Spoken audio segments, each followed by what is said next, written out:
Over the last few years, KC over Tempest Knives has really become known for dropping some dope designs. And I still think he may have outdone himself with his most recent. And that's what we get to take a look at today. Join me as we take a look through the Tempest Knives Downdraft, a model that I missed out on the drop of, and one that's probably my favorite Tempest knife yet.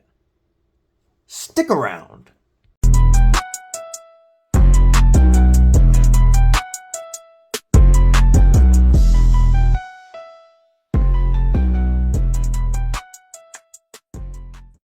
What it do, Kripple Krew?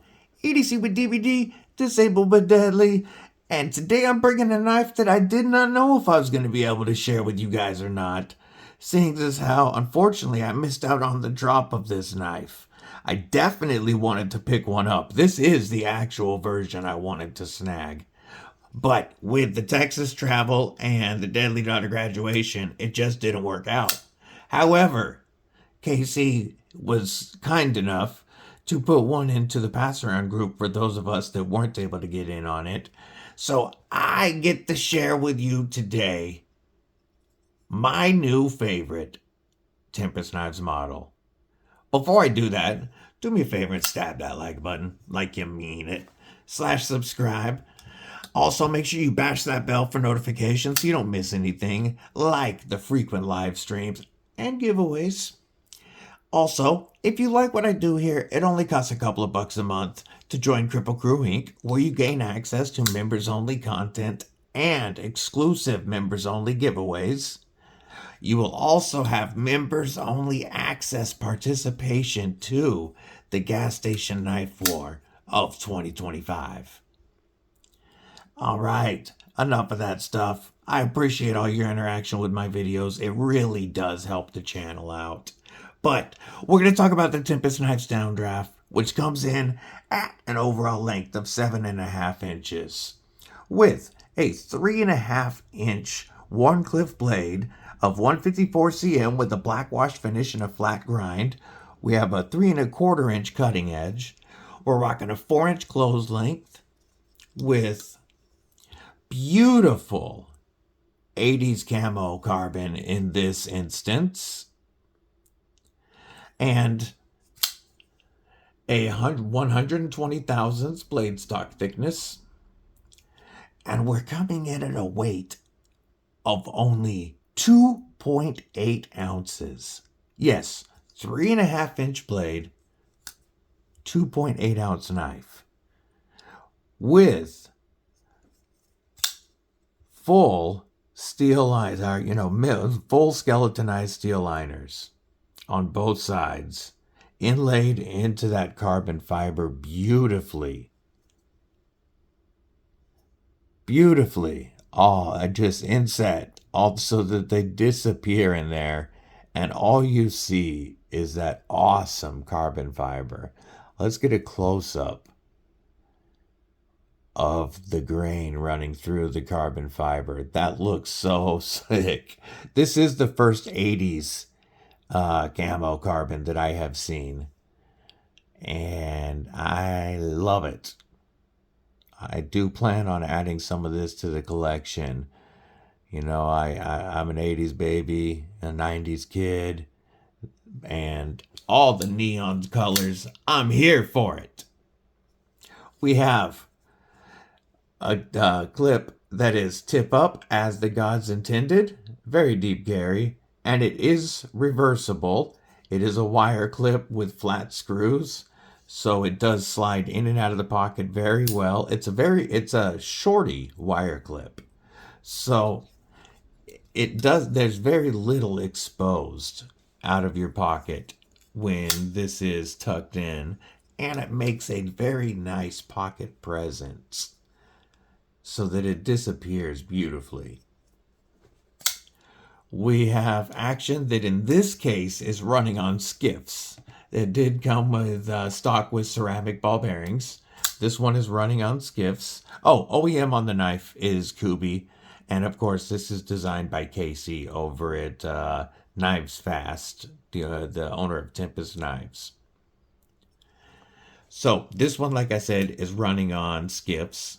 We have this blade hole and fuller to flick from wherever you want. And yes, this is a 5-finger flick challenge knife. Very, very fidgety. Easy to do, a slow roll if you wanted to. We do have a very minimal flipper. When I say flipper delete the world, I don't mean flipper tabs like this. I'm down with flipper tabs like this. Very minimal, doesn't affect the pocket presence at all, works perfectly, and disappears in the open position so that it doesn't affect my ergos or, my ability to control the knife at all. This is the type of flipper tab that I love. It does work best with a light switch, but you can push button it as long as you get your finger out of the way while you're doing it. It's made for that reverse flick though. It's a beautiful action. It is locked up with a liner lock, and we've got about 45-50% lock up. As you can see, it will drop straight to your thumb if you allow it to. As I'm sure you would expect, we are perfectly centered.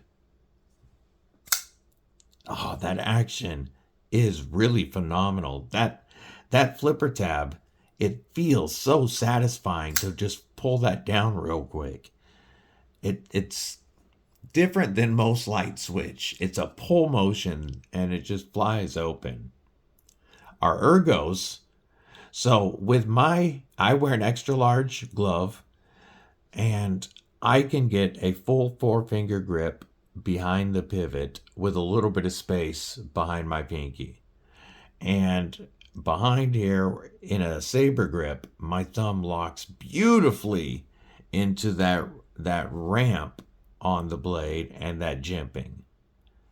However, if you want to get some nice control over it, you can choke all the way up behind the blade because of this flat spot and the way the flipper tab is designed.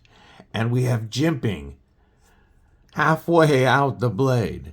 So I can really lock in for some controlled cuts. If I had to go through a bunch of cardboard, I could really lock in comfortably for some controlled cuts and not worry that this is going to slip in my hands, even if my hands were twitchy that day. And I love this style of jimping because it really does work to lock you in, and I feel complete control of the knife. Also very comfortable in a pinch grip, and because of that Wharncliffe blade, which is so beautiful for EDC, we have a tip that's well below our pivot. So in a pinch grip, it's very easy to get that tip down and use it for precision cuts. I can do utility style cuts. I've got a nice spot for my finger right out there, and I can use that tip and really get down for some detail work. Because of this straight edge, if I wanted to turn the neutral ergos, if I wanted to turn this around to cut some straps or for some reverse style cuts, it's very comfortable. If I was rocking this in a beef jerky Avenger grip, I do feel locked in and capped off, and I don't feel like I'm going to slide on that carbon fiber at all. In a beef jerky Defender grip, I am still capped off. I can feel that pocket clip locking into my hand, and I definitely don't feel like it's going anywhere, even if there were some beef jerky juice. Always recommend a fixed blade for beef jerky defense, but you use the knife that's on you. And a Wharncliffe blade is phenomenal for self-defense because this straight edge carries the force and full strength of the cut all the way out to the tip. So for slashing in that type of situation, it will slice very deeply and carry the strength all the way through to the tip without you sliding out of the cut. Also, we have a nice bulky tip. so that you can pierce with this as well, and it's going to open up very quickly. Now, is that what you plan on using this for? Of course not. But you use the knife that's on you in that situation, and this is a knife that you could use in a pinch for that. The blade would work phenomenally well for it. Let's give you some size comparisons. We will start off with the Spyderco Paramilitary 2 Wharncliffe rendition, which, as you can see, has about 3/4 of an inch on it. How about the TRM Neutron 2, which is going to come in a bit shorter than our Downdraft. The Flytanium Arcade. That was my fault. My hand was on there. There we go. The Flytanium Arcade at 7.7 inches overall is going to be just slightly longer than our Downdraft. Just barely. And that should give you a pretty good idea. We'll give you one more size comparison, actually. My only other Tempest knife model in the collection currently is the Dust Devil Fixie. And by the way, KC has a few knives left over from Blade Show on the Tempest Knives website, which I will link below. There are some Dust Devils on there, including Ultim, as of the time of recording. And there's also Ultim Microjets. There's some other Microjets and I believe Supercells. So I will link that below. There's some fantastic prices on those. But the Dust Devil is going to come in a fair bit shorter than the Downdraft. And that should give you a good idea of the size. Our 154 cm blade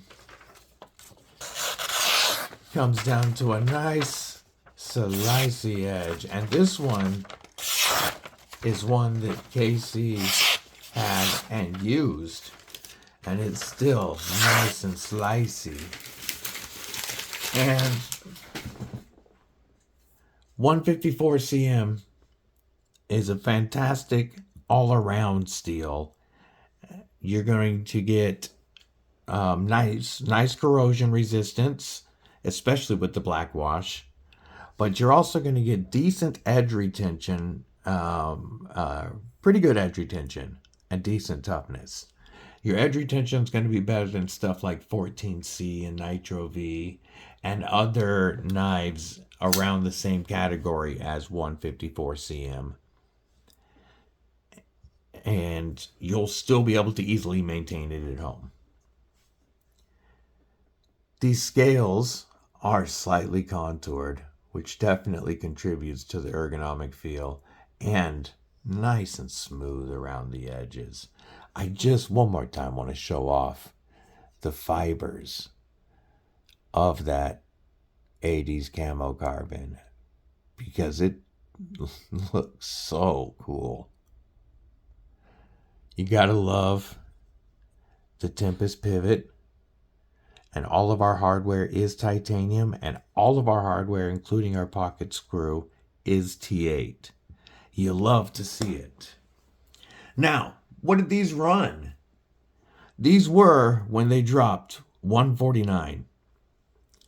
And for Camo Carbon, 154 cm, at this level of fit and finish, this, just look at how well those liners are inset and disappear. The action is beautiful. The tolerances are very nice for, I mean, even for Kubi has really been up in their game lately. They've always been a good OEM, and they've always made nice knives themselves. But I do want to say that I can see that their game has really stepped up this last year in a lot of different manners. There's the best spot where you can see those liners, the way that they are inlaid into that Camo Carbon. So, Beautiful fit and finish. Awesome materials. I understand going with 154 cm to keep the price down, because something like S90V or anything like that would have pushed this to a $200+ knife. How much do I kick myself for not being able to get in on this? Well, after handling this is by far my favorite Tempest knife model. I've been able to handle most of them. I've only been able to review a few, but I've been able to handle a lot of them. And this one is my favorite yet. It feels so good in my hands that I absolutely have added this to my Grail list, and I will be monitoring the secondary to try to snag one just like this. Oh, I do want to point out something that you should expect from KC, since he's been reviewing knives. By the way, 10 years this September. He's going to have his 10-year anniversary this September. That's amazing. Shout out to KC for being one of the OGs to create the knife and EDC community on YouTube. But our plunger gun starts here, ends right here, so we have a ton of sharpening life on that blade. Negatives, nitpicks. The only negative I can find on this knife is that I don't have one. I think these are gorgeous. If you scored one, you already know what I'm talking about. If you didn't, you already regret it. But hey, that's how the knife world goes. FOMO is real. I want to know your thoughts on the Tempest Knives Downdraft. You already know mine. I hope everybody has a fantastic day, night, morning, evening, whatever it is, wherever you are. Until the next time, stay safe, stay frosty. Most importantly, folks, stay deadly.